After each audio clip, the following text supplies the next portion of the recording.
પોરબંદર અને દેવભૂમિ દ્વારકા જિલ્લાના જે બરડા અભયારણ્ય છે એ અભયારણ્યની અંદર માત્ર એક સિંહ શરૂઆતમાં આવ્યો હતો.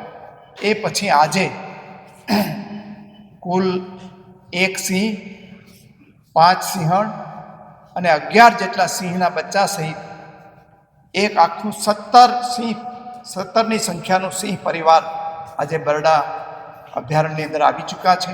અને આવનારા દિવસોની અંદર પોરબંદરનું જે આ બરડા અભયારણ્ય છે એ સિંહો માટેનું સેકન્ડ હોમ બનવા જઈ રહ્યું છે.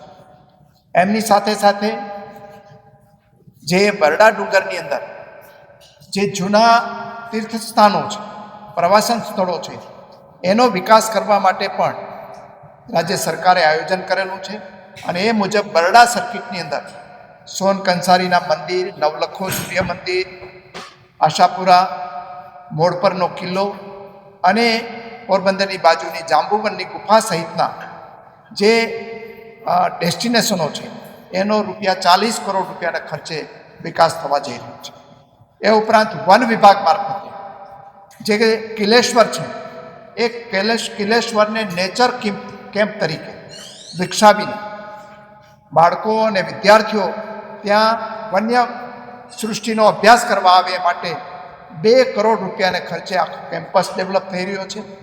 અને સાથે સાથે મોડપરની બાજુમાં એક બરડા સફારીનું પણ આયોજન થઈ રહ્યું છે. અને 400 હેક્ટર જમીનની અંદર ત્યાં વન્ય પ્રાણીઓને નજીકથી જોઈ શકાય એ પ્રકારનું આયોજન પણ રાજ્ય સરકારે ગોઠવ્યું છે. એને કારણે શાસન પછીનું સૌથી મોટું સિંહનું ડેસ્ટિનેશન અને પ્રવાસન ડેસ્ટિનેશન તરીકે આ વિસ્તારનો વિકાસ થઈ રહ્યો છે.